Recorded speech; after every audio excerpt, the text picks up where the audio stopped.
अजिबात नाही.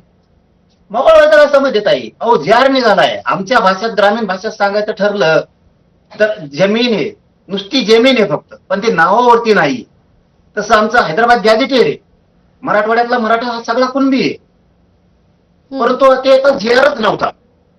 जमीन हे समजा एखादी ती जर आमच्या नावावर झाली तर ती आमची पक्की झाली, जरी ती पडीक असू द्या. आम्ही वर्षानं, 2 वर्षानं, 4 महिन्यात ती नक्की करू. नावावर झाल्यावर टेन्शन नाही. तसं हैदराबाद गॅझेटचा जे निघून मराठवाड्यातला सगळा मराठा गॅझेट प्रमाणे आरक्षणात जाणार आहे. परंतु मी सांगितलं तुम्हाला, मुख्यमंत्री साहेबांनी, विखे साहेबांनी आदेश करायला पाहिजे तातडीचे, सक्तीच्या अधिकाऱ्यांना. हैदराबाद गॅझेटचा जी आर आम्ही काढलाय, तुम्ही लोकांना सांगा, गावागावात अर्ज करा किंवा असा करा.